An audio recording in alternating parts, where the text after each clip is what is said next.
ఓం. పరమేశ్వర స్వరూపమైన సభకి నమస్కారం.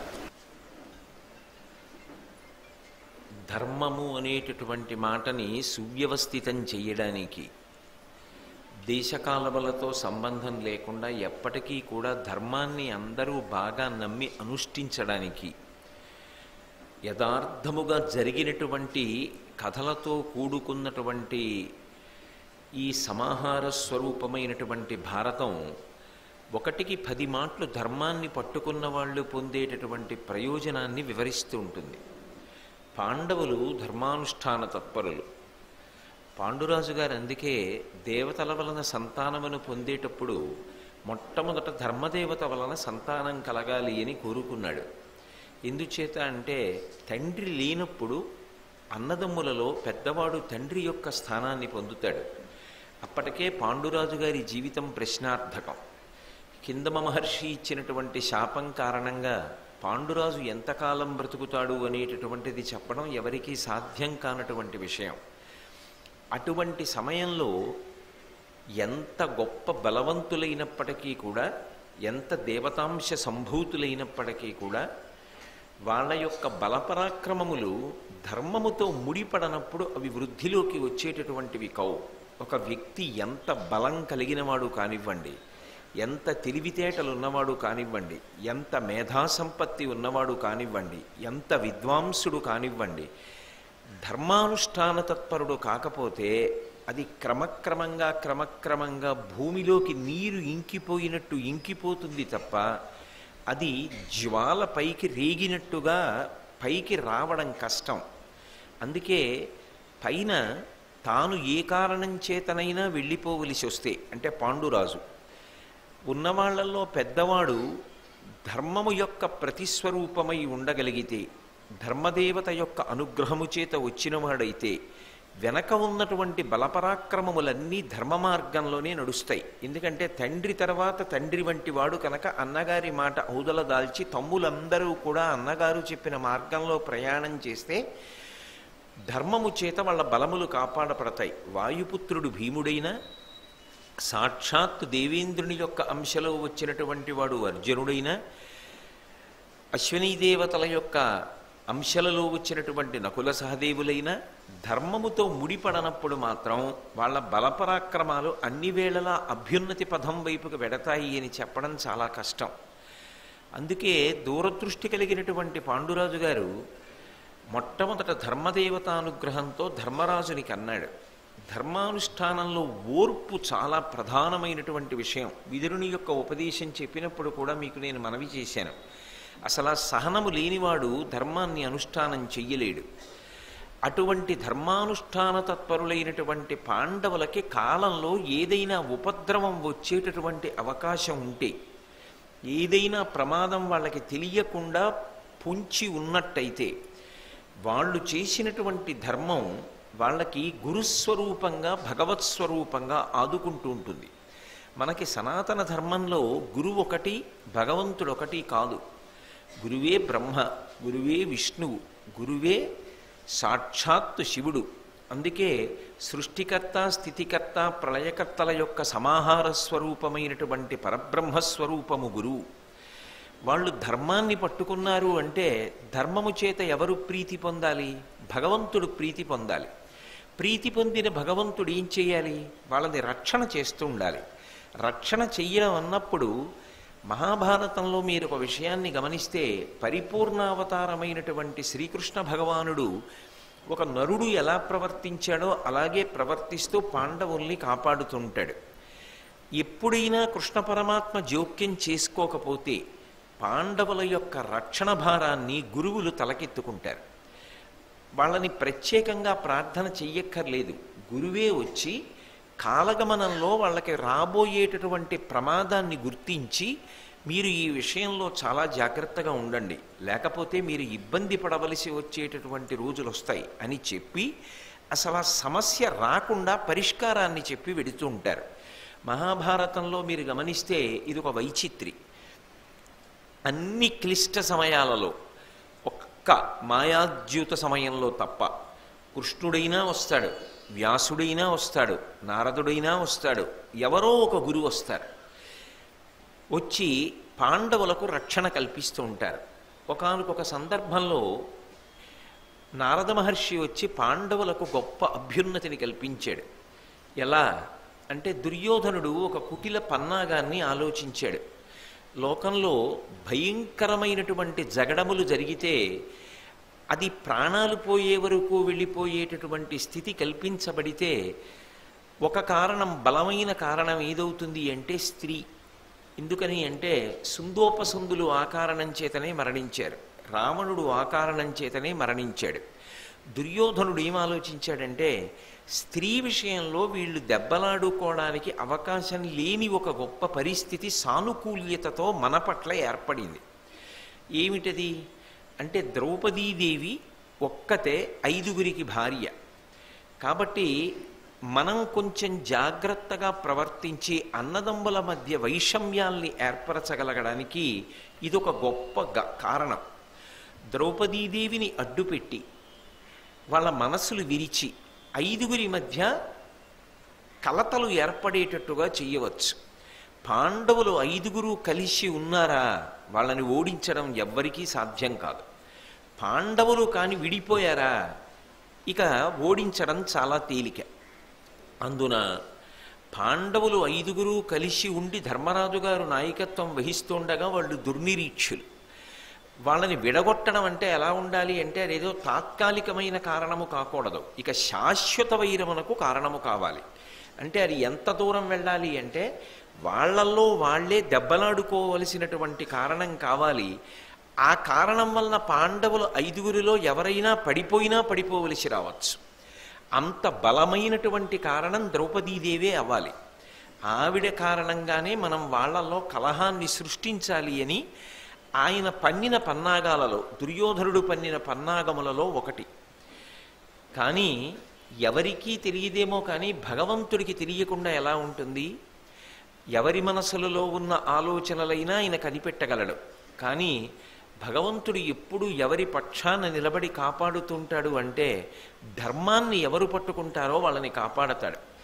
ఈ దేశము యొక్క గౌరవం అంతా కూడా ఆ ధర్మము మీదే ఆధారపడి ఉన్నది. ఈ దేశమునకు ధర్మభూమి అని పేరు. మిగిలినటువంటి దేశాలలో ధర్మాన్ని పక్కన పెట్టి భోగానికి ప్రాధాన్యత ఉంటుందేమో, కానీ భారతదేశంలో మాత్రం ఎప్పుడూ ధర్మమునకే కట్టుబడతారు. అందుకే ఈ దేశమన్నా, ఈ మట్టి అన్నా, ఇక్కడి నదులన్నా, ఇక్కడి వాంగ్మయమన్నా, ఇక్కడి ఋషులన్నా, ఇక్కడి కవులన్నా, ఇక్కడి ప్రవచనాలన్నా యావత్ ప్రపంచం దాసోహం అంటుంది. 1కి 10 మాటలు వాంగ్మయం అంతా దేన్ని ప్రతిపాదిస్తుంది అంటే ధర్మాన్నే ప్రతిపాదిస్తుంది.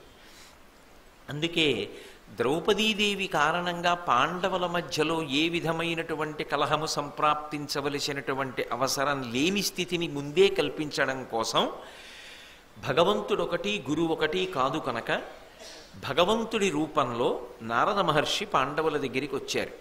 వచ్చి స్త్రీ కారణంగా ఎంతంత వైరం ఏర్పడే అవకాశం ఉంటుందో బోధ చేసి, సుందోపసుందుల యొక్క ఉపాఖ్యానాన్ని వాళ్ళకి వివరించి, మీరు ముందు జాగ్రత్త చర్యగా ఎవ్వరూ మిమ్మల్ని ఈ విషయంలో కలతలు కల్పించడానికి అవకాశం లేని స్థితిని ఏర్పరుచుకోవాలి అంటే మీరు ఒక మర్యాద ఏర్పాటు చేసుకోండి. ఒక సమయము అంటే ఒక నియమము ఏర్పాటు చేసుకోండి. ఏమిటి ఆ నియమము అంటే, 1 సంవత్సరం పాటు ద్రౌపదీదేవి అన్నదమ్ములలో ఒకరి ఇంట ఉంటుంది. ఆమె ఏ అన్నదమ్ముడి ఇంట్లో ఉందో ఆ సమయంలో మిగిలిన నలుగురిలో ఏ ఒక్కరూ కూడా వెళ్ళడానికి వీల్లేదు ఆ ఇంటికి.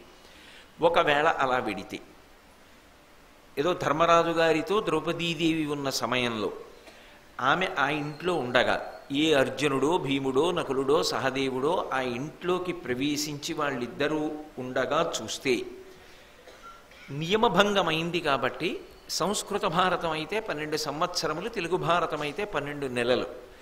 12 నెలల పాటు తీర్థయాత్ర చేసి బ్రహ్మచర్యాన్ని పాటించి ఉత్తమమైనటువంటి వ్రతములను ఆచరించి తద్దోషమును పోగొట్టుకోవాలి. ఎందుకంటే నియమభంగమైంది కాబట్టి. ఇది వాళ్ళల్లో వాళ్ళు పెట్టుకున్నటువంటి ఒక ఒప్పందం. ఈ ఒప్పందానికి భంగం కలిగితే, 12 నెలల పాటు తీర్థయాత్ర, ఉత్తమ వ్రతములు, బ్రహ్మచర్యము అనుష్ఠించాలి. ఇది నారద మహర్షి యొక్క ఆజ్ఞ మేరకి పాండవులు 5గురు చేసుకున్నటువంటి ఒప్పందం. ఈ కారణంగా దుర్యోధనుడు తన పన్నాగము ద్వారా పాండవులను విడగొట్టాలనేటటువంటి ప్రయత్నం చెయ్యడానికి అవకాశం లేని స్థితిని నారదుడు కల్పించాడు. అందుకే అనిన నారద మహాముని పల్కు చేకొని తమలో నొడంబడి విమల బుద్ధి నీవురయందును ద్రౌపది ప్రీతితో ఒక్కొక్క ఇంట తానొక్క 7 క్రమమున నుండను కమలాక్షి ఎవ్వరి ఇంట తానుండే ఆ ఇంటి వలన పెరవారు చనకుండా నిరుగక చనిరేని వెలయంగ 12 నెలలు తీర్థసేవ సేయుచును విశేష వ్రతంబులు ధీరవృత్తి చలుపువారుగాన సన్మునీంద్రునొద్ద సమయంబు చేసిరి రాజనుతులు పాండు రాజసుతులు.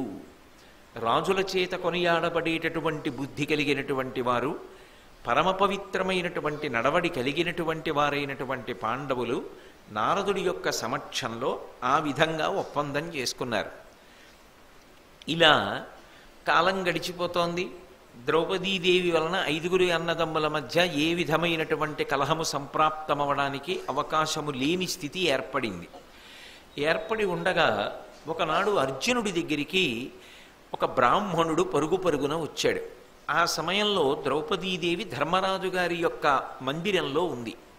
కాబట్టి భీముడు కానీ, అర్జునుడు కానీ, నకులుడు కానీ, సహదేవుడు కానీ ధర్మరాజు గారు ద్రౌపదీదేవితో ఉన్నటువంటి సమయంలో వాళ్ళిద్దరూ ఉన్నటువంటి మందిరంలోకి ప్రవేశించకూడదు. అది నియమం. వాళ్ళ మధ్య ఉన్న సంధి, ఒప్పందం అది కదా. ఒక బ్రాహ్మణుడు పరుగున అర్జునుడి దగ్గరికి వచ్చారు. ఈ విషయాన్ని మీరు చాలా జాగ్రత్తగా జ్ఞాపకం పెట్టుకోవలసిన విషయం ఇది. ఎందుకంటే అర్జునుడి జీవితంలో, ధర్మరాజు గారి జీవితంలో, ద్రౌపదీదేవి జీవితంలో కూడా ధర్మమునకు వన్ని తేలినటువంటి ఒక పరమాద్భుతమైనటువంటి సంఘటన. ఆ బ్రాహ్మణుడు వచ్చి అర్జునుడితో మాట్లాడుతూ ఒక మాట అన్నాడు. వదలక మృత్యుల వధించిన హోమధేనువు గ్రమ్మర తెచ్చియిమ్ము జననుత దాని వత్సంబు నిన్నట గోలే నుడుగక అరుచుచున్నయదియా పలుకుల కెడలేదు బాణాసనమును గొని చనుదిమ్ము నాతోడ జట్టననిన ద్రౌపదీ సహితుడై ధర్మరాజాయుధాగారంబునందున్న కార్ముకంబు పుచ్చికొనగ తనకు బోలమి ఎరిగియు విప్రునార్తరవము వినగ నోపకర్జనుండు నిజ శరాసన గ్రహణార్థము ఆ ఆయుధాలయమున కరిగినప్పుడు. ఆ బ్రాహ్మణుడు అర్జునుడి దగ్గరికి వచ్చి ఒక మాట అన్నాడు.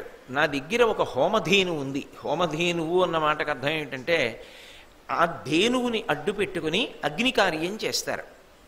స్వాహాకార వషట్కారో విద్యాంశ్చ వివిధాంస్తథా అంటాడు విశ్వామిత్రుడు రామాయణం, వశిష్ఠ మహర్షి రామాయణంలో. ఇందుచేత అంటే ప్రత్యేకించి బ్రాహ్మణుని యొక్క జీవితంలో నిత్యాగ్నిహోత్రానికి చాలా ప్రాధాన్యత ఎక్కువ. అసలు నిజంగా చెప్పాలి అంటే సనాతన ధర్మంలో ఉన్నటువంటి వాళ్ళందరూ కూడా అగ్ని ఆరాధకులు. మొట్టమొదట ఆరాధన దేనిని చేస్తారు అంటే అగ్నిని చేస్తారు. అందుకే ఇప్పటికీ కేరళ దేశంలో ఒక ఆచారం ఉంది. వాళ్ళు అమ్మవారిని పూజ చెయ్యాలి అంటే ప్రతిమకి చెయ్యరు, దీపానికే పూజ చేస్తారు. ఎందుకని అంటే ఆ జ్యోతి ఉన్నదే పరంజ్యోతి. అది మీరు ఏ రూపంతో చెప్పినా సరే పరబ్రహ్మముగా నిలబడుతుంది. అందుకే ఆ జ్యోతి స్వరూపాన్నే పరదేవతగా భావన చేసి వాళ్ళు పూజ చేస్తారు. ఈ అగ్ని కార్యము చెయ్యడము అనేటటువంటిది నిజానికి అందరికీ విధింపబడింది. అది కేవలము ఒక్క బ్రాహ్మణులకు సంబంధించినది మాత్రమే కాదు. చాలామంది తెలియక అగ్నిహోత్రం అనేటటువంటిది బ్రాహ్మణులు మాత్రమే చేసేది అని అనుకుంటూ ఉంటారు. కానీ నిత్యాగ్నిహోత్రము అన్ని వర్ణముల వారు ఎలా చెయ్యాలి అన్నది వైద్యనాథ దీక్షితి అని చెప్పింది. నేను ఒకసారి తంజావూరు వెళ్ళినప్పుడు సరస్వతి భాండాగారం అని, సరస్వతి పుస్తక భాండాగారం మహారాజు గారు పెట్టింది. ఇప్పటికీ ప్రాచీనమైన ప్రతులన్నిటినీ కూడా వైదికమైనటువంటి గొప్ప గొప్ప గ్రంథములను వాళ్ళు సంరక్షిస్తున్నటువంటి తీరు చూస్తే ముచ్చటేస్తుంది. నిజానికి అందులోకి నాకు ప్రవేశం లేదు, ఎందుకంటే సభ్యత్వం లేదు. కానీ అక్కడ ఎవరో నన్ను గుర్తుపట్టి మాట్లాడుతున్నారు. మాట్లాడుతుండగా నేను వాళ్ళని ప్రార్థన చేశాను, ఏమండి ఒక్కసారి వైద్యనాథ దీక్షితీయని చూడడానికి నాకు అవకాశం ఇప్పించగలరా అని. అయ్యో పర్వాలేదండి రండిని తీసుకెళ్ళి కూర్చోపెట్టి నా దగ్గర ఉత్తరం తీసుకున్నారు, వైద్యనాథ దీక్షితీయం కావాలి అని. నేను ఆశ్చర్యపోయింది ఎక్కడ అంటే, వాళ్ళు 10 నిమిషాల్లో ఆ పుస్తకం తీసుకొచ్చి ఇచ్చారు. 10 నిమిషాల్లో. అంటే అంత అందంగా వాళ్ళు సంస్కృతికి సంబంధించిన వాంగ్మయ పరిరక్షణం జరగకపోతే రేపు పొద్దున్న పిల్లలకు అందదు. అన్ని వేళలా గ్రంథాలయాల్లోనే ఉండాలని మీరు అనుకుంటున్నారేమో. మన ఇంటిలో ఎన్ని బొమ్మలైనా ఉండొచ్చు, ఎన్ని బట్టలైనా ఉండొచ్చు, ఎంత డబ్బైనా ఉండొచ్చు, రామాయణానికి సంబంధించినటువంటి 7 కాండలు, భారతానికి సంబంధించినటువంటి పర్వాలు, భాగవతానికి సంబంధించినటువంటి ఆ స్కందములు ఇంట్లో లేవనుకోండి, ఆ ఇల్లు సంస్కృతిని ప్రతిబింబించదు. పిల్లలకి ఏం చెప్తారు, భారతం అంటే ఏమిటి నాన్నగారు, ఆ పుస్తకాలు ఏమిటి నాన్నగారు అని అడిగితే, ఇది మన జాతి వారసత్వ సంపదరా, ఇది మహాభారతం. ఈ మహాభారతం ప్రపంచంలో ఎన్నో భాషలలోకి తర్జుమా చేయబడింది. ఈ భారతంలో కథలు ఎన్నో చలనచిత్రాలుగా వచ్చాయి. ఈ భారతం అనుసృతంగా ఇప్పటికీ ప్రవచనం జరుగుతూనే ఉంటుంది. ఇది పంచమ వేదం. ఇందులో లేనిదేం లేదు. మనిషి జీవితంలో ఎంత క్లిష్టమైన సందర్భాన్ని కూడా ఎలా ఎదుర్కోవాలో, ఎలా నిలబడాలో, ఎలా ఊంచుకోవాలో ఇందులో నిర్దేశింపబడింది. ఇందులో ఉన్న ఒక్కొక్క పద్యం చదువుతుంటే, ఒక్కొక్క సందర్భం చదువుతుంటే అంత ఆశ్చర్యకరంగా ఉంటుంది. అంటే వాడికి ఒక అనురక్తి కలుగుతుంది. నువ్వు అందులో ఏదైనా సరే ఒక పర్వాన్ని తీసి నీకు ఇష్టం అనిపించిన ఒక సందర్భం చదువు. సాయంకాలం నేను ఇంటికి వచ్చిన తర్వాత, నేను ఖాళీ అయిన తర్వాత అరగంట నాతో మాట్లాడు, నీతో మాట్లాడతాను అని భారతంలో కొడుకు అడిగినప్పుడు ఆ పుస్తకాన్ని పట్టుకుని ఒకసారి చూసి దాని మీద తండ్రి చెప్పినప్పుడే జాతి సంస్కృతి నిలబడుతుంది తప్ప, సంస్కృతి నిలబడాలని నినాదాలు చేస్తే సంస్కృతి నిలబడదు. ఏ లోకంలో ఉన్నారో కానీ మహానుభావుడు మాజీ ప్రధాని పివి నరసింహారావు గారు ఎంత బాధపడ్డారో ఒకప్పుడు భారతీయ సంస్కృతి పరిరక్షణం కోసం. ఆ సంస్కృతి నిలబడాలి అంటే వాంగ్మయం అత్యంత ప్రధానం. అది నిజంగా ద్రవిడ దేశంలో ఆ సరస్వతి లైబ్రరీ అంటారు వాళ్ళు ఇప్పటికీ. అందులో తంజావూరులో జాతి గర్వపడవలసినటువంటి గ్రంథాలు, ఎన్ని పురాతనమైనటువంటి గ్రంథాలు, ఎన్ని శాస్త్రాలకి సంబంధించిన గ్రంథాలు, ఏ మహారాజు గారు వాటినన్నింటినీ దాచాడో ఆ మహారాజు గారి చిత్తరువుతో గదిని ఇప్పటికీ ఆయన వాడిన వస్తువుల్ని కూడా పెట్టి వాళ్ళు ఆ సరస్వతి భాండాగారాన్ని నిర్వర్తిస్తున్నారు. ఇది మనం అలవాటు చేసుకోవాలి. ఒక దేవాలయం ఉంటే ఆ దేవాలయంలో ప్రాచీన గ్రంథాలతో తప్పకుండా ఒక అవకాశం ఉండాలి. ఎవరో గుడికి వస్తారు, ఎంతసేపు దర్శనం చేసుకుని వెళ్ళిపోవడమే కాదు, కాసేపు దేవాలయంలో కూర్చోవాలి అంటే, ఇవాళంటే నేను భారత ప్రవచనం చేస్తున్నా, ఒక 10 రోజులు పోయాక నాకు వ్యక్తిగతంగా ఓ పని ఏర్పడచ్చు, అప్పుడు నేను ఎక్కడికన్నా వెళ్ళొచ్చు. కానీ ఇక్కడికి వచ్చిన వాళ్ళు వెనక్కి తిరిగి విడిపోక్కర్లేదు. భారతంలోంచి ఏదైనా తీసుకుని నిన్నని ఈ ఘట్టమేనండి చెప్పారు అని విన్నవాళ్ళు చెప్తుంటే వాళ్ళు కాసేపు చదవడమో, విన్నవాళ్ళు చదువుతూ ఉండడమో, కాసేపు పరవశించి చదువుకోవడమో చేసుకోవడానికి ఉండాలి. రామాయణ భారత భాగవతాది గ్రంథములు ఉండాలి. ప్రతి చోట అటువంటి గ్రంథాలయాలు ఉండాలి. ప్రాచీనమైనటువంటి పుస్తకాలు ఎక్కడుంటాయో వాటిని పరమ పదిలంగా జాగ్రత్త చేసుకోవాలి. లేకపోతే ఏమవుతుందంటే ఒకనాడు జాతి సంస్కృతి తరిగిపోతుంది. నేను మీకు ఒక ఉదాహరణ చెప్తాను. తెలుగు ప్రజల యొక్క సంస్కృతిని కాపాడడానికి పోతన గారు భాగవతంలో ఎంత కృషి చేశారో తెలుసా? గుజ్జనగూళ్లను కొమరప్ప వండించి చెలులకు పెట్టించు చెలువమరసి, రమణీయ మందిరా రామదేశములందు పువ్వుతీగలకును ప్రువిపెట్టు, సదమలమణిమయ సౌదభాగములందు లీలతో భర్మడోలికల నూగు అని ఒక పద్యరచన చేశారు రుక్మిణీ కళ్యాణాన్ని. అందులో ఆశ్చర్యకరమైన విషయం ఏమిటో తెలుసా? సాక్షాత్ పరదేవతా స్వరూపం ఆదిలక్ష్మి అయినటువంటి రుక్మిణీదేవిని తెలుగింటి ఆడపిల్లని చేశారు పోతన గారు. ఎందుకో తెలుసా? గుజ్జనగూళ్లను కొమరొప్ప వండించి చెల్లులకు పెట్టించు చెలువ మెరసి. చెక్కిడాయిలు అంటుంటారు ఇప్పటికీ. చెక్కిడాలని జంతికల్లా ఉంటాయి, కొంచెం గట్టిగా ఉంటాయి, ఉపనయనంలో వండుతారు బాగా.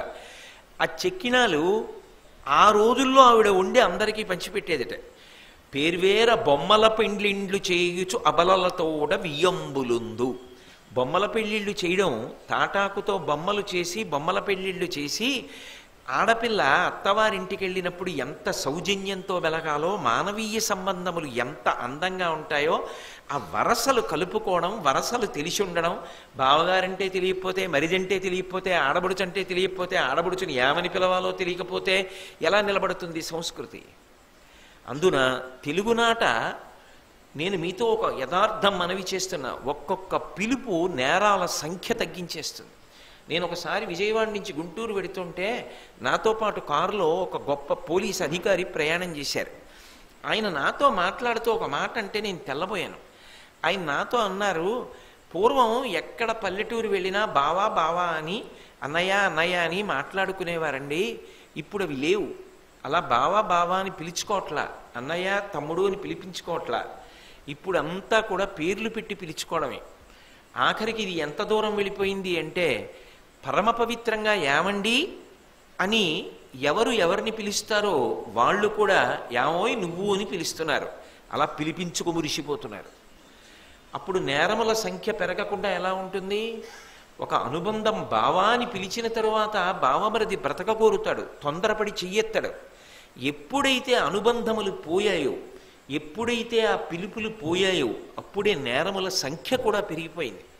సంస్కృతిని నిలబెట్టుకోకపోతే ఒక్కటి జ్ఞాపకం పెట్టుకోండి, సంస్కృతి అనేటటువంటిది పోయిన నాడు గౌరవం అనేటటువంటి మాట కూడా నిలబడదు. ఏ రాష్ట్ర సంస్కృతిని ఆ రాష్ట్రం నిలబెట్టుకోవాలి, దేశ సంస్కృతిని దేశ ప్రజలందరూ కలిపి నిలబెట్టుకోవాలి. అది మన కర్తవ్యం. పోతన గారు అందుకే బొమ్మల పెళ్ళిళ్ళు రుక్మిణీదేవి చేసింది. నిజంగా బొమ్మల పెళ్ళిళ్ళు చేస్తుంది ఆవిడ అంటే, తెలుగింటి ఆడపిల్లని చేసి గుజ్జనగూళ్లను వండి వడ్డించిందని. అలాగే మనకి తెలుగునాట ఒక ఆచారం ఉంది, అట్ల తద్ది వస్తే ఆడపిల్లలందరినీ తీసుకొచ్చి, అందున కన్నె పిల్లల్ని తెల్లవారుజామున చీకటి ఇంకా సూర్యోదయం కాకముందే గోంగూర పచ్చడి నువ్వుల నూనె వేసి చక్కగా పెద్దవాళ్ళు ఎవరుంటారో వాళ్ళు కలిపి ఆడపిల్లలందరినీ చుట్టూ కూర్చోపెట్టుకుని వాళ్ళకి అది పెట్టి, నువ్వులు గుండా అన్నం పెట్టి, పెరుగు అన్నం పెట్టి బలంగా ఉంటారని వాళ్ళు ఆ తెలుగునాట దుస్తులు ఎలా ఉంటాయో అటువంటి దుస్తులు వేసుకుని పెద్ద పెద్ద ఊయలలు వేస్తే ఆ ఊయలలో ఆడుకుంటుంటే అందరూ చూసి సంతోషించేవారు. ఇవాళ ఎలా తయారైపోయింది సంస్కృతి? క్షీణించిపోతే ఎక్కడైనా కనపడుతోందా మీకు? ఓ ఉయ్యాల ఊగడం చూడాలి అంటే ఏదైనా పల్లెటూరు వెళ్ళి చూడాలేమో. గోంగూర పచ్చడి నువ్వులు గుండా అన్నం అట్ల తద్దినాడు తెల్లవారుజామున ఆడపిల్లలు తిని స్వేచ్ఛగా హాయిగా ఆడుకునే రోజులు ఉన్నాయా? ఎందుకు లేకుండా పోతున్నాయి అంటే, మన సంస్కృతి మీద మనకి ఉత్సాహం లేదు నిలబెట్టుకుందామని. అలా నిజంగా అనుకున్నాం అనుకోండి, అట్ల తద్దినాడు అయ్యప్ప స్వామి దేవాలయ ప్రాంగణంలో ఇంత ఖాళీ ఉంది, ఇక్కడున్న భక్తుల ఆడపిల్లలతోటే ఆడించడం కష్టమా? మనందరం అన్నదమ్ముల్లా మేనమామల్లా నిలబడి ఆడించలేమా? అంటే సంస్కృతి పరిరక్షణ పట్ల ఉత్సాహం లేకపోతే దేని మీద ఉత్సాహం ఉండదు. కానీ మనిషి జీవితంలో తన ఆస్తి సంపాదించడం ఎంత ముఖ్యమో, తన బిడ్డల్ని కాపాడుకోవడం ఎంత ముఖ్యమో, తాను వృద్ధిలోకి రావడం ఎంత ముఖ్యమో, తాను పుట్టినటువంటి జాతి సంస్కృతిని రక్షించుకోవడం కూడా అంతే ముఖ్యం. ఇది చాలా చాలా అవసరం. దీని విషయంలో రాజీ పడిపోవడం, ఏదో మనకేమిట్లే అవసరం అన్నట్లుగా ప్రవర్తించడం చేయకూడదు. సరే, కాబట్టి పరిగెత్తుకుంటూ వచ్చినటువంటి బ్రాహ్మణుడు అర్జునుడితో మాట్లాడుతూ ఒక మాట అన్నాడు, నాకు హోమధేను ఉంది. మళ్ళీ వెనక్కి రండి. ఆ హోమధేనువుతో ఏం చేస్తాడు అంటే అగ్నిని ఆరాధన చేస్తాడు. ఇంతకీ నేను ఎక్కడ మొదలుపెట్టాను అంటే, సరస్వతీ భాండాగారంలో తంజావూరు వెళ్ళినప్పుడు వైద్యనాథ దీక్షితీయం ఇస్తే ఆ వైద్యనాథ దీక్షితీయాన్ని చూశాను నేను. అందులో 4 వర్ణముల వారు అగ్ని ఆరాధన ఎలా చేయాలో రాసి ఉంది. కానీ దురదృష్టం ఏంటంటే ఆ పుస్తకాలు బయటికి తీసుకెళ్లే అవకాశం లేదు. దాన్ని ఏమైనా ప్రతిగా తీసుకుందామన్నా, పైగా నేను సభ్యుణ్ణి కాను, వాళ్ళు నా మీద ఏదో గౌరవం కొద్దీ పాపం చూడడానికి ఇచ్చారు. నాకు వెళ్ళిపోవలసిన సమయం అయిపోయింది, నేను ఆ పుస్తకం చదివి ఇచ్చేశాను. ఆనాటి నుంచి ఈనాటి వరకు వైద్యనాథ దీక్షితీయని నేను మళ్ళీ ఎక్కడా చూడలేదు. అంటే ఇవాళ ప్రాచీనమైన పుస్తకాలు ఏవైనా మీరు అడగండి దొరుకుతున్నాయేమో. చిత్రనళీయమని తెలుగులో ఒక పరమాద్భుతమైనటువంటి గ్రంథం. మహాభారతంలో నలుడి యొక్క కథ ఎలా ఉంటుందో అంతకన్నా ఎంతో అందమైన పద్యాలతో ఉంటుంది. నిజంగా చెప్పాలంటే చిత్రనళీయం చదువుతుంటే ఆనందపడిపోతాం. అంత గొప్ప తెలుగు పుస్తకం. నేను మొన్ననే అందులోంచి మీకు పద్యం చదివి వినిపించా. సర్వభౌమ పదంబు శరణి మీరిన భోగి వంటలవాడౌచు బరగెనేడు పెక్కు రాజుల చేత మృక్కుదిన ఘనుండొక్క రాజునకు తాం రొక్కెనేడు అంటూ. అసలు నిజంగా అందులో చిత్ర అన్న చిలికెత్తెతో మాట్లాడిస్తారు. ఎంత అద్భుతమైన గ్రంథం. బల్జేపల్లి వారి సత్యహరిశ్చంద్రీయం ఇవాళ మీరు ఎక్కడికైనా వెళ్ళి అడగండి, బల్జేపల్లి వారి సత్యహరిశ్చంద్రీయం ఉందా, చిత్రనళీయం పుస్తకం ఉందా అని అడగండి. చిత్రనళీయం అన్న పుస్తకాన్ని సంపాదించుకోవడం కోసం నేను 10 సంవత్సరములు ప్రయత్నం చేశా. అదృష్టవశాత్తు ఈ ఊళ్ళోనే state bank of India main బ్రాంచ్కి బ్రాంచ్ మేనేజర్గా వచ్చారు ఒక ఆయన. ఆయన ఒకసారి మా ఇంటికి వచ్చి మాట్లాడుతూ మా మామగారు నాటకాలు వేస్తారు అన్నారు. ఆయనకి ఫోన్ ఇచ్చి, కోటేశ్వరరావు మీకు పెద్దలంటే గౌరవం, మా మామగారు మీతో మాట్లాడాలనుకుంటున్నారంటే నేను ఆయనతో మాట్లాడితే పెద్దవాడిని అయిపోయానండి, నాటకాలు వేసేవాడిని. అంటే ఏం వేశారని అడిగితే నలుడు వేశానన్నారు. నలుడు వేస్తే ఏ నలుడు, భారతంలోంచా చిత్రనళీయంలోంచా అని అడిగా. చిత్రనళీయంలోంచి అన్నారు. నాకు పండగ అయిపోయినట్టుగా అనిపించి మీ దగ్గర చిత్రనళీయం పుస్తకం ఉందా అని అడిగా. ఉందండి, కానీ కాగితం ఇలా ఎత్తితే పొడిం కింద రాలిపోతోంది, నేను ఎవరికైనా యోగ్యులైన వారికి ఇద్దామని ఆప్ చేశాను, మీరు చదువుతారా అన్నారు. అయ్యా మీరు అది ఇస్తే నేను ప్రతిరోజు మిమ్మల్ని తలుచుకు నమస్కారం చేసుకుంటానని. తప్పకుండా రండి అని వాళ్ళ అల్లుడు గారికి ఇచ్చి పంపించారు. ఇప్పటికీ నా దగ్గర ఎంతో భద్రంగా ఉంది. నేను ఆ పుస్తకం తీయాలంటే ఎంతో జాగ్రత్తగా తీస్తాను. ఎందుకంటే ఇలా పుటని తిప్పాలంటే అంత జాగ్రత్తగా తిప్పాలి, లేకపోతే ముక్క విరిగి పడిపోతుంది. ఏవా ప్రతులు ఇవ్వాలా? పిల్లలకి ఏం తెలుసు అసలు తెలుగు భాషలో అటువంటి పుస్తకాలు ఉన్నాయని? మనం ఎవరని చెప్తున్నాం? మన తరాలకి, మన తర్వాత పిల్లలకి ఇటువంటి పుస్తకం ఉంది అని ఇంట్లో ఉండి తండ్రి చెప్తే కదూ, తల్లి చెప్తే కదూ. ఏం చెప్తున్నాం మనం? తెలుగు భాష ఔన్నత్యం నిలబడమంటే ఎలా నిలబడుతుంది? ఉద్యమాలు చేస్తే ఔన్నత్యం నిలబడుతుందా?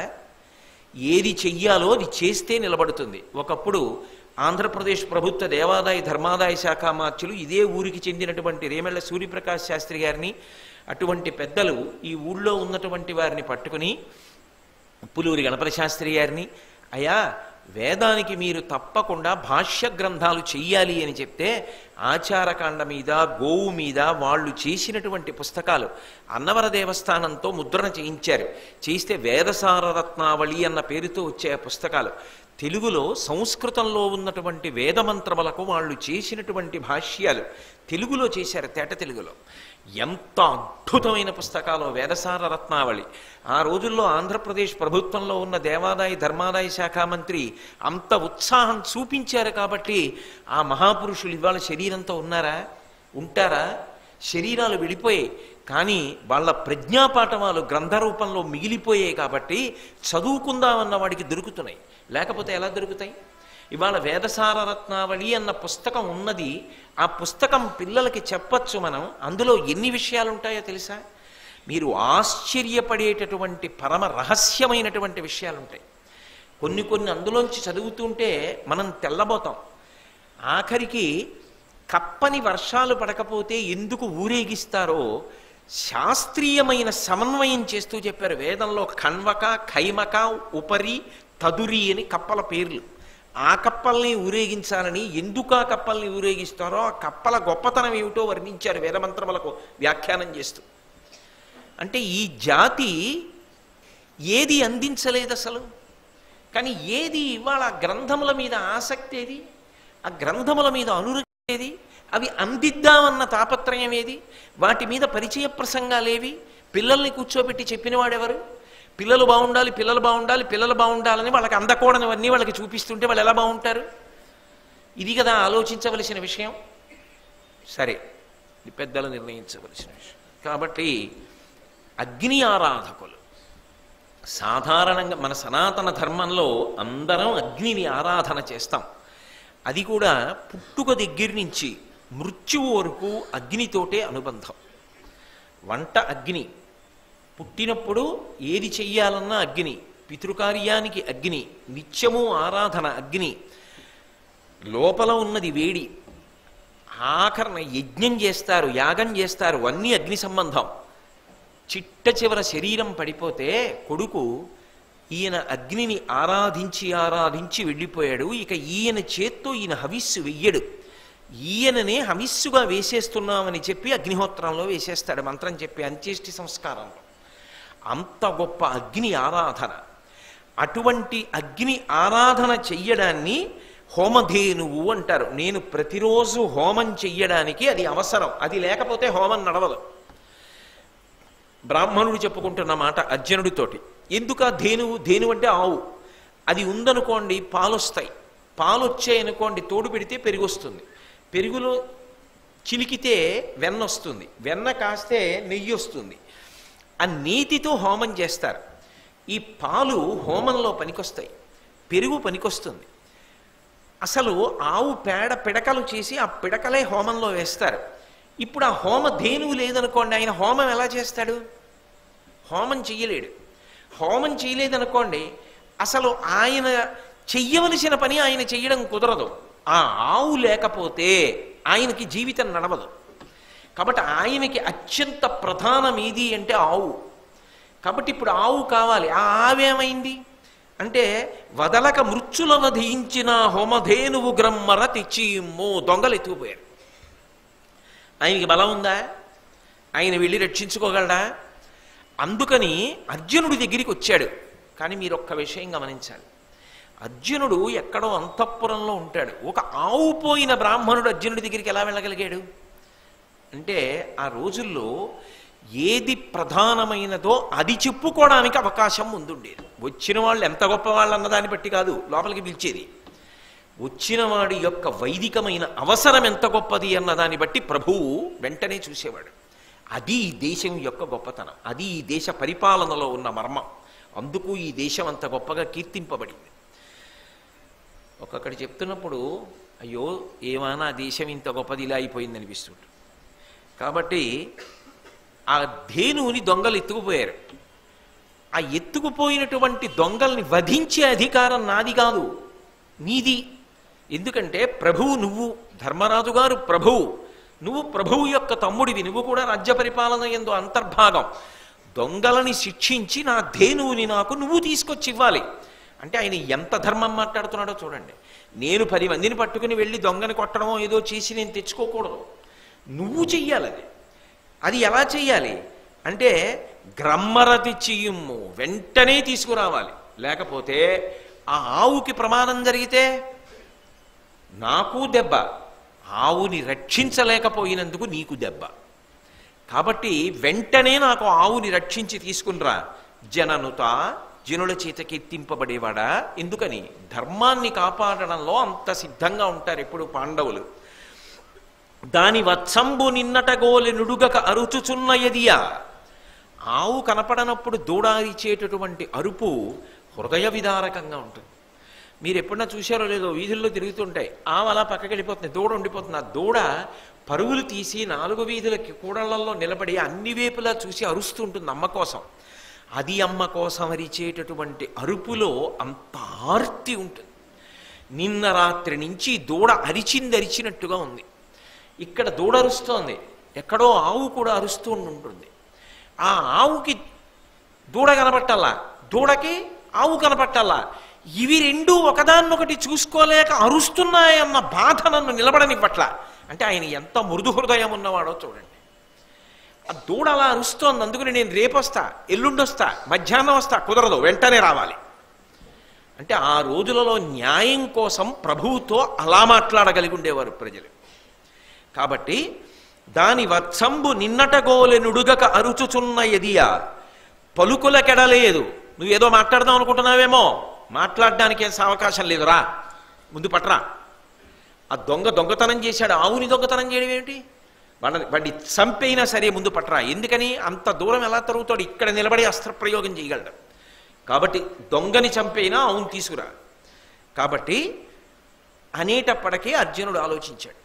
ఆయనకి తెలియదా ఎక్కడుంటుంది బాణం వెయ్యాలి అంటే? బాణం సంధించడానికి ఏం కావాలి? ధనస్సు కావాలి, బాణములు కావాలి, బాణములు ఉన్న తూణీరములు కావాలి. ఇవి ఎక్కడుంటాయి? ఆయుధములన్నింటినీ ఒక చోట దాచి పెడతారు. దాన్ని ఆయుధాగారము అంటారు. అక్కడ ద్రౌపదీదేవితో కలిసి ధర్మరాజు గారు ఉన్నాడు ఏదో పని మీద. వెళ్ళచ్చా అర్జునుడు? వెళ్ళకూడదు కదా. నారద మహర్షి వచ్చి చేసినటువంటి ఒడంబడిక వలన అలా వెళ్ళకూడదు. వెడితే 12 నెలలు తీర్థయాత్ర చెయ్యాలి, బ్రహ్మచర్యం పాటించాలి, దానితో పాటుగా ఉత్తమమైనటువంటి కార్యక్రమములను చెయ్యాలి. అంటే ఏదో హోమాదులు చేస్తూ యజ్ఞములు చేస్తూ ఎప్పుడూ మంచి మాటలు వింటూ ఇంకా తాను తీర్థయాత్ర చేస్తూ తిరిగి రావాలి 12 నెలలు. బ్రాహ్మణుడికి ఆవుని తేవడం బాగానే ఉంది, ఆయన అవసరం తీరడం. కానీ అక్కడున్నది ధనస్సు. ఇప్పుడు ధనస్సు కోసం తాను వెళ్లకుండా ఎవరినో పంపించాడు అనుకోండి, ఎన్ని మాట్లాడాలి? ఒరే అక్కడ ధనస్సులు ఉంటాయి, తనవే కాదు బోల్డెన్ ఉంటాయి. తన ధనస్సు ఏదో వాడికి ఎలా తెలుస్తుంది? ఆవుని రక్షించడానికి వాడవలసిన ధనస్సు ఒకటి ఉంటుంది. అన్నిటికీ గాంధీవం పట్టుకెళ్ళిపోరు, అసలు గాంధీవం ఇంకోటి పట్టుకు రాలేడు.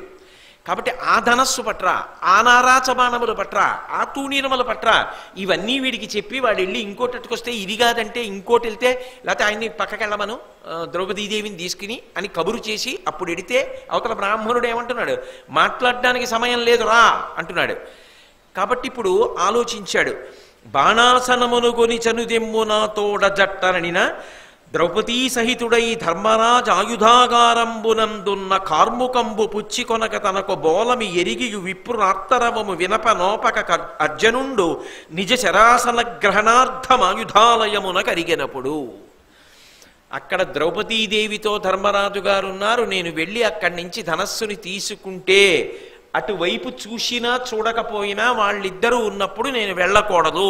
వెడితే 12 నెలలు తీర్థయాత్రకు వెళ్ళాలని తెలిసి ఉన్నప్పటికీ తాను అంత కష్టపడవలసి వచ్చినా ఒక బ్రాహ్మణుడు వచ్చిన హోమధేనువు పోయిందయా, నిన్న రాత్రి నుంచి కనపట్టలేదు, దొంగలు ఎత్తుకుపోయారని చెప్తే అయ్య బాబోయ్ నేను 12 నెలలు తీర్థయాత్ర చెయ్యాలి, అక్కడ ద్రౌపది ధర్మరాజు గారు ఉన్నారు, నేను వెళ్ళనని కూర్చుంటే తన వ్యక్తిగతమైనటువంటి సౌకర్యార్థము ఆర్తితో ఉన్నటువంటి ఒక బ్రాహ్మణుడు లేదా దేశంలో ఉన్నటువంటి ఒక జనుడు వచ్చి తనకి నివేదన చేసినా రక్షించనప్పుడు తాను ప్రభువుగా ఉండి ఉపయోగం ఏమిటి? తాను కష్టపడినా సరే ఆయనకి మాత్రం రక్షణ కలగాలి, అందుకు వెళ్ళిపోయాడు. ఇది అర్జునుడి యొక్క శీల వైభవం. సంఘటన చాలా చిన్నదిగా కనపడుతుంది. అంటే వ్యక్తిగతంగా తాను ఎంత ఇబ్బంది పడినా పర్వాలేదు, కానీ ధర్మము నిలబడాలి. ధర్మము నిలబెట్టలేనప్పుడు తాను ఎందుకు ఇంకా ప్రభువుగా? అందుకని ధర్మాన్ని నిలబెట్టడానికి నేను వెళ్ళిపోతానని వెళ్ళిపోయాడు. వెళ్ళిపోయి ధనస్సును తీసుకున్నాడు, బాణాలు తీసుకున్నాడు. ఇక అర్జునుడు ధనస్సు బాణాలు తీసుకున్న తర్వాత దొంగని కొట్టాడు, ఆవుని తీసుకొచ్చాడు, బ్రాహ్మణుడికి ఇచ్చాడు. ఇవన్నీ అనవసరమా? ఇక అర్జునుడు ధనస్సు బాణాలు పట్టుకున్నాక కూడా ఈ కథంతా చెప్తే అంతకన్నా అర్ధరహితమైన విషయం ఇంకోటి లేదు. కొన్ని చెప్పకుండా ఉంటేనే అవతలవాడి మర్యాద కాదు. ఆయన వచ్చారు అన్నాను అనుకోండి, ఆ పని అయిపోయింది. ఆ డాక్టర్ గారు వచ్చేసారండి, బతికిచ్చాడంతే రోగి. అమ్మయ్యా ఆయన వచ్చేసారండి, ఆ తర్వాత ఏమైందండి? అడగకూడదు, పని అయిపోయిందండి అని గుర్తు కాదు. ఆయన ధనస్సు బాణాలు తెచ్చేసుకున్నాడు, ఆ తర్వాత ఏమైంది అని నన్నయ్య గారు రాయనుకూడదు, ఏమైందని మీరు నన్ను అడగనుకూడదు, నేను చెప్పనుకూడదు. కానీ చెప్పకపోతే అందం ఉండదేమోనని మీకు అర్థం కాదేమో అని నేను మాట చెప్పడం. బ్రాహ్మణుడి యొక్క ఆవుని తీసుకొచ్చి బ్రాహ్మణుడికి ఇచ్చేసాడు. దొంగల్ని చంపాడు. బాణప్రయోగం చేసిన తర్వాత చనిపోకుండా ఎలా ఉంటాడు? కాబట్టి దొంగలు చనిపోయారు. తిరిగి వచ్చేసాడు. వచ్చేసిన వాడు వెంటనే గబగబా పెట్టి సర్దుకుంటున్నాడు. ఎందుకని? 12 నెలలు తీర్థయాత్రకి వెళ్ళిపోవడానికి. తీర్థయాత్రకి వెళ్ళిపోవడం అంటే దానికి ఒక నియమం ఉంటుంది. తనంత తాను వెళ్ళిపోవడం కాదు. ఇంటిలో పెద్దవాళ్ళు ఎవరుంటారో వాళ్ళ యొక్క అనుమతి తీసుకుని తీర్థయాత్రకి వెళతారు. ఎవరు? ధర్మరాజు గారు ఉన్నాడు, పెద్ద ఆయన, పైగా రాజ్యమునకు ప్రభువు, అగ్రజుడు. ఆయన యొక్క అనుమతి తీసుకోవాలి కదా. అందుకని వెళ్ళి ధర్మరాజు గారి పాదములకు నమస్కారం చేశాడు. అన్నయ్య తీర్థయాత్రకి ఎడుతున్నాను అన్నాడు. ఈవిరా ఎందుకు ఇప్పుడు అంత అకస్మాత్తుగా తీర్థయాత్రకి ఎందుకు ఎడుతున్నావు అని అడిగాడు. అంటే ధర్మరాజు గారు అసలు పట్టించుకోలేదు. తాను ద్రౌపదీదేవి ఉండగా అర్జునుడు వచ్చి ధనస్సు తీసుకెడుతున్నాడు అన్న విషయం పట్టించుకోలేదు. ఎందుకంటే అది ఒక దోషంగా ఆయన భావించాల. ఎందుకని అంటే ఒక చిన్న దోషం పెద్ద ధర్మం కోసం చేస్తున్నాడు, ఒక గో సంరక్షణ కోసం, ఒక బ్రాహ్మణుడి హోమధేనువు కోసం పెడుతున్నాడు. కాబట్టి అసలు ధర్మరాజు దాన్ని దోషంగా చూడలేదు. ఇప్పుడు అర్జునుడు అన్నాడు, కాదన్నయ్య, మనం ఒక నియమం పెట్టుకున్నాం కదా, ఆ నియమమునకు భంగం ఏర్పడినప్పుడు నేను చెయ్యవలసిన కార్యం నేను చెయ్యాలి కదా, అందుకని నేను బయలుదేరుతున్నాను తీర్థయాత్రకి అన్నాడు. అంటే ధర్మరాజు గారు వెంటనే ఒక ధర్మం చెప్పాడు. వాళ్ళు ఏదైనా మాట్లాడితేనండి అర్థం లేని ప్రసంగాలు ఉండవు. వాళ్ళు ఏది మాట్లాడినా మాటలో ధర్మ ప్రతిపాదన ఉంటుంది. అందులో మనం నేర్చుకోవలసిన విషయాలు చాలా ఉంటాయి. అంత అద్భుతంగా ఉంటాయి ఆ సంవాదాలు. అసలు ఆ మాట్లాడుకోవడంలో అంత గొప్పతనం ఉంటుంది. ఏదో పద్యం గబగబా చదవలేము. ఒక్కొక్క పద్యం చదివితే ఓ 15 నిమిషాలాగా ఆలోచించాలి, అంత గొప్పగా మాట్లాడతారు. ధర్మరాజు గారు అన్నాడు, క్రూరకర్మలయ్యు గో బ్రాహ్మణులకు బాధలు ఉడుచు జనుల పాపచేయము ఎట్టి ఎడల బొంద ఇంద్రనందన నీకు సమయభంగ భీతి జనగనేలా. ఆయన ఎంత పెద్ద మాట వాడాడో చూడండి. క్రూరకర్ములయ్యు, క్రూరమైనటువంటి పనులు చేసేవాళ్ళైనప్పటికీ కూడా గోవుని కానీ బ్రాహ్మణుణ్ణి కానీ రక్షించడం కోసం చేసేటటువంటి ప్రయత్నంలో వాళ్ళు ఏదైనా పాపాన్ని చేసినా వాళ్ళకే ఆ పాపం అంటరు సరిగదా పుణ్యం వండుతోంది. కాబట్టి నువ్వు ఒక బ్రాహ్మణుణ్ణి గోవుని సంరక్షించడం కోసం కదా వెళ్ళావు, పాపం ఎందుకు అవుతుంది రావడం? కాబట్టి నీకు సమయభంగం అన్న మాట వర్తించదు. అయితే సహజంగా కొంతమందికి అనుమానం ఉంటుంది, బ్రాహ్మణులేనా అండి మిగిలిన వాళ్ళు ప్రజలు గారా? అస్తమానం గోవు బ్రాహ్మణుడు గోవు బ్రాహ్మణుడు గోబ్రాహ్మణ హితార్థ యా దేశస్యాస సుఖాయ చ అంటారు రామాయణంలో కూడా. గోబ్రాహ్మణేభ్య శుభమస్తు నిత్యం లోకా సమస్తా సుఖినో భవంతు అని. ఎందుకు ఆ రెండు చెప్తారంటే, గోవు లేదనుకోండి బ్రాహ్మణుడు ఉండి కూడా ప్రయోజనం ఉండదు. బ్రాహ్మణుడు ఏం చేస్తాడు? వేదం చదువుకుంటాడు. వేదం జరిగితే ఏం చేస్తాడు? ఆయన నిస్వార్థంగా లోకంలో ఎప్పుడు ఏదైనా ఉపద్రవం వస్తే ఆ ఉపద్రవం తప్పడానికి ఓ యజ్ఞం చెయ్యాలి, తనకున్నటువంటి వేదమంత్రాన్ని ఉపయోగించాలి. కానీ ఆయన ఉపయోగించాలంటే భూమిని శుద్ధి చెయ్యాలా? అక్కడ ఎవరు తిరిగారు, ఏ మలమూత్ర విసర్జన చేశారో అక్కడ హోమకుండం ఎలా పెడతారు? పెట్టాలి అంటే అగ్నిహోత్రుడు భట్టారకుడు పూజనీయుడు, ఆయన్ని పిలవాలి అంటే యాగశాల వెయ్యాలంటే అది పవిత్రం అవ్వాలి. ఈ లోకంలో 84 లక్షల జీవరాశులలో 83,99,999 ప్రాణుల యొక్క మలమూత్రములు హేయములే, దుర్గంధభూయిష్టములే. కానీ ఒక్క గోవు యొక్క మలమూత్రములు సువాసనా భరితములు, అవి పరమ పవిత్రములు. గోమయాన్ని, ఆవు యొక్క పేడని అలికితే ఆ భూమి పవిత్రమవుతుంది. అందుకే మీరు ఏ కల్పం చూడండి, గోమయంబుతో అలికి అని ఉంటుంది. ఎక్కడ మీరు పూజ చేస్తున్నారో అక్కడ గోమయంతో అలకండి అని ఉంటుంది, భూమి పవిత్రత కోసం. అయినప్పుడు మరి గోవు లేకుండా భూమిని పవిత్రం చేయకపోతే యాగశాల ఎలా కడతావు? ఆవు లేనప్పుడు పాలు పెరుగు నెయ్యి లేకపోతే హోమం ఎలా చేస్తావు? ఆ ఆవు ఉంది, ఇప్పుడు ఆవు వలన పదార్థాలు ఉన్నాయి, బ్రాహ్మణుడిని మంత్రాన్ని అనుసంధానం చేశాడు, నాకేం రాకపోయినా నేను అక్కడ కూర్చుంటే దాని చేత దేవతలు ప్రీతి చెంది దేవతల యొక్క అనుగ్రహం చేత వాళ్ళ కోరికలు తీరుతాయన్నది శాస్త్రము చేత ప్రతిపాదింపబడిన విషయం. చాగంటి కోటేశ్వరరావు గారు చెప్తున్నారు అనకండి, అది శాస్త్రం చెప్పిన మాట. అయినప్పుడు వీళ్ళిద్దరూ బాగుంటే మిగిలిన వాళ్ళు కూడా బాగుంటారు. అందరూ బాగుండడానికి ఒక ప్రణాళిక చూడండి. ఆ ఇంటి యజమాని బాగుంటే పిల్లలందరూ బాగుంటారండి. ఆయన సంతోషంగా ఉండాలి, ఆయన సంతోషంగా ఉంటే అందరూ సంతోషంగా ఉంటారు. అంటామా అనమా? అలా అన్వయం అది. గోబ్రాహ్మణ సౌఖ్యము కొరకు మంగళకరమైన మాట అందుకొస్తూ ఉంటుంది. కాబట్టి క్రూరకర్ముడైన గోబ్రాహ్మణ హితం కోసం ప్రవర్తించినటువంటి వాడికి పాపం అంటదు. నీకెందుకు పాపం అంటుతుంది? పాపం అంటదు. పైగా నీకు ఇంకొక మాట చెప్పనా? దొంగతనం అనేటటువంటిది ఎవ్వరూ కూడా స్వీకరించకూడనటువంటి వృత్తి. ఎందుచేత అంటే దొంగతనానికి అలవాటు పడిపోయాడు అనుకోండి జీవితంలో, యుక్త అయుక్త అని రెండు మాటలు ఇక అన్వయం కావు. అది ఎలా ఉంటుంది అంటే, డబ్బు కనపడుతోంది అదొక్కటే, అది ఆమె మంగళసూత్రం అయి ఉండొచ్చు, వాడికి అనవసరం. ఏ వారం ఏ సమయం దీపాలెట్టారా దీపాలెట్టలేదా వాడికి అనవసరం. కానీ మీరొక్కటి ఆలోచించండి, ఒక్కొక్క వేళలో అందులో బంగారం గొలుసనుకుని లాగిన వేళ ఆవిడ బెంగ పెట్టేసుకుని, ఆయన బెంగ పెట్టేసుకుని ఎన్ని నెలలు ఎన్ని సంవత్సరాలు ఎంత బెంగ పెట్టుకుంటారో. అది మామూలు గొలుసు కాదు, భారతీయ స్త్రీ ఐదవతనానికి గుర్తు. అది లాగేశాడు అంటే వాడికి యుక్తాయుక్త విచక్షణ లేదు.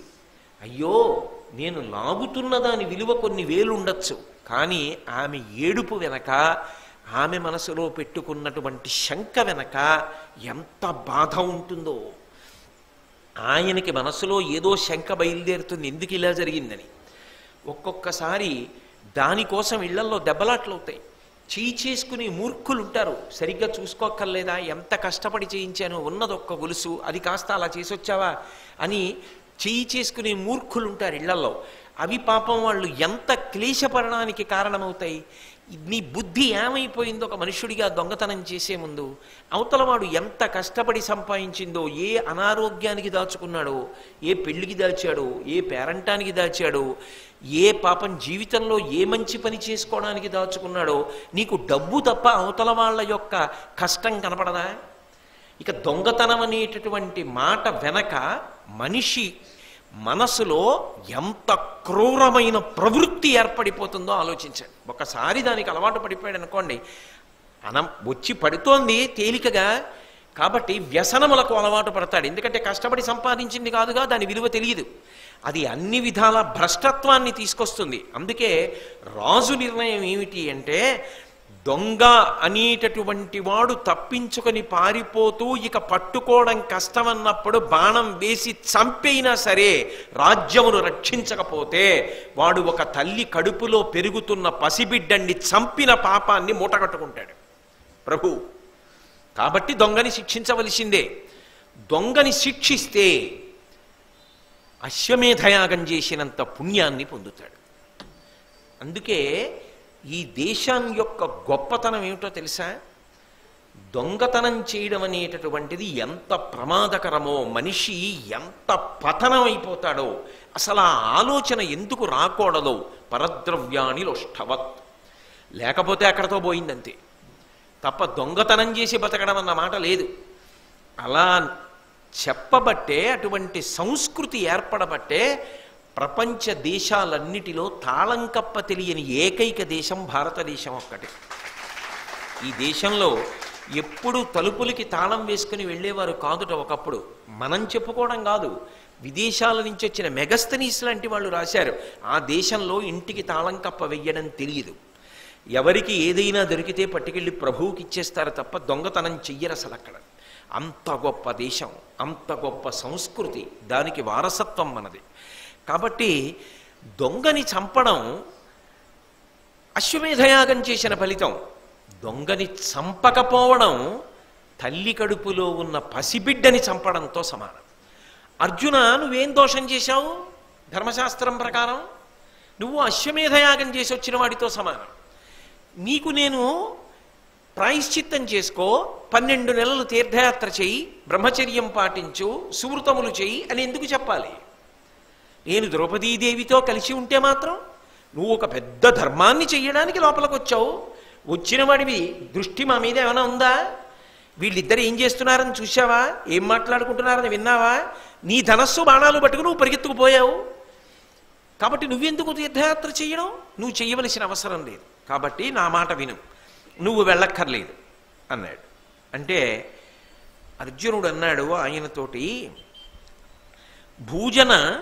భూజన పరివాదం వివ్యాజంబున, భూజన పరివాదం భవ్యాజంబున పరిహరింపవలయును మనకున్ వ్యాజమున ధర్మలోపంబు ఆజిజయ పరిహరింతురయ్య మహాత్ముల్. ఏమి ధర్మం చెప్తారండి నిజంగా. వాళ్ళకి ఎంత జీర్ణమైపోయిందో ధర్మం. మహాత్ముడైనటువంటి వాడు ఎప్పుడూ కూడా ఒక లక్షణాన్ని పొంది ఉంటాడు. ఎక్కడో లోకంలో అల్పులు కూడా ఉంటారు. ఒకడు కీర్తి వహిస్తే కదా మహాత్ముడవుతాడు. ఎంతో కీర్తి ప్రతిష్టలు సంపాదించుకున్నాడు ఆయన. ఎలా సంపాదించాడు? రాత్రికి రాత్రి దొంగతనం చేస్తే రావు కీర్తి ప్రతిష్టలు. అసిధారావ్రతంగా జీవితంలో కష్టపడి నియమపాలనం చేసి ధర్మాన్ని పట్టుకుంటే కీర్తి ప్రతిష్టలు వస్తాయి. ఆయన ఒక మహాత్ముడయ్యాడు ప్రజల దృష్టిలో. ఇది జీర్ణం కాని వాళ్ళు కూడా ఉంటారు సమాజంలో. ఆయనకింత పేరు రావడమే, ఆయనకింత ప్రఖ్యాతి రావడమే. అప్పుడు వాళ్ళు ఏం చేస్తారంటే ఆయన మీద బురద జల్లే ప్రయత్నం చేస్తారు, ఆయన మీద ఆరోపణలు చేసే ప్రయత్నం చేస్తారు. అన్నయ్య, ఒక అల్పుడు చేసినవాడు అని ఊరుకోకూడదు సుమా. అల్పుడే ఆరోపణ చేసినా నేనటువంటి పని చెయ్యలేదు అని నిరూపించుకోవలసిన అవసరం ఉంటుంది. ఆయన అటువంటి వాడా కాడా అన్నది అందరికీ తెలుసు. తెలిసినా కూడా ఇది ఇలా జరిగినది అన్న విషయం అందరికీ తెలిసేటట్టుగా చెయ్యాలి. అందులో నిజమే కదా, అలా అనుమానం ఉంది కదా అని ఎవరైనా అంటే తాను సభకొచ్చి చెప్పాలి. ఎలా ఆధారం ఉందనుకుంటున్నారు, ఎప్పుడు చేశానా దోషం అని చెప్పాలి. మహాత్ముడైనా సరే ఒక అల్పుడు నింద చేశాడని ఊరుకోవడానికి వీల్లేదు, దాన్ని ఖండించి తీరాలి. అవతలవాడు తప్పు చేస్తున్నాడు, తప్పు మాట్లాడుతున్నాడని తాను నిరూపణం చెయ్యాలి. చేయకపోతే అదే పనిగా మాట్లాడతాడు. ఒకటి. రెండు, అదే పనిగా అవతలవాడు మాట్లాడుతుంటే ఈయన ఎందుకు మాట్లాడరు అను అనుమానం వస్తుంది. కాబట్టి మహాత్ములైన వారు ఎంత అల్పుడైన వాడు నింద చేసినా ఆ నింద యథార్థము కాదు అని నిరూపించుకోవాలన్నయ్య. లోకానికి ఎలా ఉంటుందంటే ఎక్కడ ఏమైనా అవకాశం దొరుకుతుందా అని వెతకడంలో ఉన్న ఉత్సాహం అవతల వాళ్ళ యొక్క ధర్మానుష్ఠానాన్ని గమనించడంలో ఉండదు. ఇవాళ దేశానికి పట్టిన పెద్ద ఇబ్బందుల్లో ఇదొకటి. ఏమిటి అంటే అవతల వారి వ్యక్తిగత జీవితాల మీద ఉన్న ఉత్సాహం అవతల వారి జీవితంలో పాటించి సాధించి అనుష్ఠించి చూపించిన విషయ ప్రచారం మీద ఉండదు. ఉండకపోతే ఏమవుతుందంటే జాతి భ్రష్టు పట్టేస్తుంది. అది ఉండకూడని పోకడ. అందుకని నా అన్నయ్య సమాధానం చెప్పవలసి ఉంటుంది. రెండు, ఈ నియమం ఎవరం పెట్టుకున్నాం? అనామకులు ఎవరో కాదన్నయ్య పెట్టుకున్నది, రాజ్య పరిపాలన చేస్తున్న మన ఐదుగురం పెట్టుకున్నాం. పెట్టుకున్నప్పుడు రాజ్య పరిపాలన చేస్తున్నవాడు రాజ్యములోని ప్రజలకు ఆదర్శవంతము కావాలి. అప్పుడు చాలా మాటలు చెప్పక్కర్లేదు. ప్రభువు యొక్క జీవితం ఇంత ఆదర్శవంతము, ఆయన ఒప్పుకుంటాడా అన్న మాట వచ్చేస్తుంది ప్రజల్లో. ఇవాళ నువ్వు నాకు ఈ ధర్మం చెప్పావు, వెళ్ళక్కర్లేదురా అబ్బాయి అని చెప్పావు, నీ మాట నమ్మి నేను మానేస్తాను. మానేసిన తర్వాత ఎవరో పెట్టుకున్నటువంటి నియమాల్ని వాళ్ళు ఉల్లంఘిస్తారు.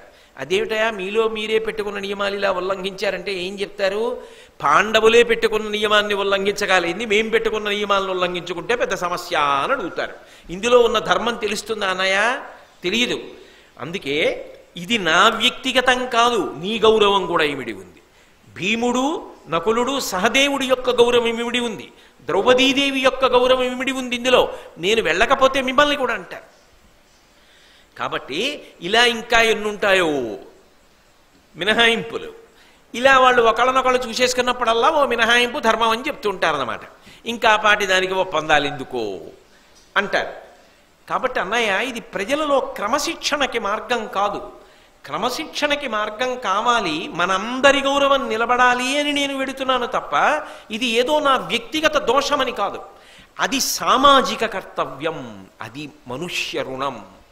వ్యాస భగవానుడు చెప్పాడే, ఒకడు తన గురించే కాదు ఆలోచించడం, తాను అలా ప్రవర్తిస్తే సమాజమునకు ఏమని సందేశం అందుతుందన్నది కూడా జాగ్రత్త పడుతుండాలి. అలా పడలేదనుకోండి చాలా ఇబ్బందులు ఎడతాయి. తండ్రి తాను నోటితో కొడుక్కి చెప్పవలసిన అవసరం రాకూడదు. కొడుకు ఒక పని చెయ్యాలంటే నాన్నగారు ఇది ఒప్పుకుంటారా, ఒక్కనాటికి ఒప్పుకోరు అన్నది కొడుక్కి తెలిసిపోవాలి. కొడుకు కాదని చేస్తే రెండే కారణాలు ఉండాలి. ఒకటి, తండ్రి అంగీకరిస్తాడనేటటువంటి ఒక నమ్మకం ఉండాలి. ఎందుకని? ఇంతకు ముందు తండ్రి ముందు అటువంటి తప్పులు చెయ్యడానికి అవకాశం ఉండే మొదటి తప్పుకు అంగీకరించాడు కాబట్టి రెండో తప్పు కొడుకు చేయగలిగాడు. అసలు మొదటి తప్పు తండ్రి చేయనివ్వలేదనుకోండి, కొడుకు రెండో తప్పు చేయడు. అది ఒప్పుకున్న నాన్నగారు ఇది ఎందుకు ఒప్పుకోరు అంటాడు కదా. అప్పుడు తండ్రి దోషంలో అంతర్భాగం అవుతాడు. రెండు, అన్నయ్య రెండవ విషయం ఏమిటంటే వాడు బరితెగించిన వాడై ఉండాలి. తండ్రి ఎంత ఔదార్యంతో కూడుకున్నవాడైనా, ఎంత పవిత్రమైన జీవితం ఉన్నవాడైనా తండ్రితో లెక్క లేకుండా తిరిగినవాడై ఉండాలి. అప్పుడు తండ్రి గౌరవానికి భంగం రాదు. గుణనిధి ఆఖ్యానం ఉంది. గుణనిధి తండ్రి ఎంతో మంచివాడు, తల్లి సౌమిదమ్మ ఎంతో మంచిది, అయినా బరితెగించాడు. గుణనిధిని తిడతారు కానీ తండ్రిని తిడతారా? తిట్టరు. కాబట్టి మనం ఆదర్శవంతంగా ఉండాలిగా. అందరూ ఎవరి జీవితాన్ని గమనిస్తారో వాళ్ళ జీవితాల్లోనే తొట్రుపాట్లుంటే ఎలా ఆదర్శమవుతారు ప్రజలకి? కాబట్టి అన్నయ్య ప్రజలకు ఆదర్శవంతముగా ఉండాలి. ఒక కుటుంబంలో తండ్రి పిల్లలకు ఆదర్శము కావాలి, గ్రామాధికారి గ్రామమునకు ఆదర్శము కావాలి, రాష్ట్రాధినేత రాష్ట్రమునకు ఆదర్శము కావాలి, దేశాధినేత దేశమునకు ఆదర్శము కావాలి. కాబట్టి ఆదర్శము మన జీవితమే కానప్పుడు రేపు పొద్దున మళ్ళీ మనం వాళ్ళకి ఏమని చెప్తాం? అందుకెడతానన్నయ్య అన్నాడు. అయ్య బాబోయ్, ఏమి కర్తవ్యతానిష్ట అండి! నిజంగా ఎంత దూరం ఆలోచించాడండి. అంటే దీని వలన మీకేమర్థమవుతోంది? ఒకటి, బ్రాహ్మణుడికి సహాయం చెయ్యను బాబోయ్, నేను ఇప్పుడు ఎడితే 12 నెలలు నేను తీర్థయాత్ర చెయ్యాలని కూడా అర్జునుడు అనొచ్చు, ఎవరికో పురమాయించి. తానే వెళ్ళాలని ఏం లేదు, సైనికుడిని పిలిచి వెళ్ళి పట్టరారా అనొచ్చు. కానీ తానే వెళ్ళాడు. ఏమో వాడు సరిగా చేస్తాడో చేయడో, అది చాలా ముఖ్యం. గో సంరక్షణం, బ్రాహ్మణుని యొక్క కర్తవ్యతా సంరక్షణం అని తాను పరిగెత్తాడు, తాను కష్టపడుతూ కూడా. అన్నయ్య దగ్గరికి వెళ్ళినప్పుడు అన్నయ్య వెళ్ళక్కర్లేదురా అన్నాడు. అయినా అన్నయ్య గౌరవం కోసం, ద్రౌపదీదేవి గౌరవం కోసం, భీముడు ఇతర తమ్ముళ్ళ గౌరవం కోసం తాను కష్టపడడానికి సిద్ధపడుతున్నాడు. అంటే అర్జునుడి జీవితంలో ఒక గొప్ప విషయం ఉంది. ఏమిటది అంటే, ఆయన ఇతరుల యొక్క అభ్యున్నతిని, ఇతరుల యొక్క మర్యాదని, ఇతరుల యొక్క గౌరవాన్ని ఎక్కువ ఆలోచిస్తూ ఉంటాడు. నా వలన వాళ్ళ గౌరవం పోకూడదు. ఇది చాలా గొప్ప విషయమండి. అది అంత తేలిక మాట కాదు. నా వలన ఆయన ఇబ్బంది పడకూడదు, నా వలన ఆయన గౌరవం పోకూడదు అనుకున్నవాడు ఎప్పుడూ తన పైనున్నవాడి గౌరవానికి ఇబ్బంది తేడు. అటువంటి వాడు ఎక్కడుంటాడో వాడు సమాజమునకంతటికీ ఆదర్శప్రాయుడు తప్ప అవతల వారి గౌరవం పోయేటట్టుగా తాను మాత్రం ప్రవర్తించడు. అందుకే అన్నయ్య నేను వెడతానన్నాడు. అంతటి ధర్మరాజు గారు కూడా అర్జునుడు చెప్పినటువంటి బలవత్తరమైన సిద్ధాంతానికి ఆశ్చర్యపోయాడు. అందుకనండి భారతం చదువుతారు, అందుకు భారతం చెప్పుకుంటారు. ఎందుకని అంటే ఒక్కొక్కరి మాట, ఒక్కొక్క సంఘటన వెనక, ప్రతి దాని వెనక ధర్మమే, ప్రతి దాని వెనక కర్తవ్యత నిష్ఠయే. అవి జీర్ణం అయ్యాయనుకోండి, కొంతలో కొంత మనిషి ఊంచుకుని నిలబడగలుగుతాడు.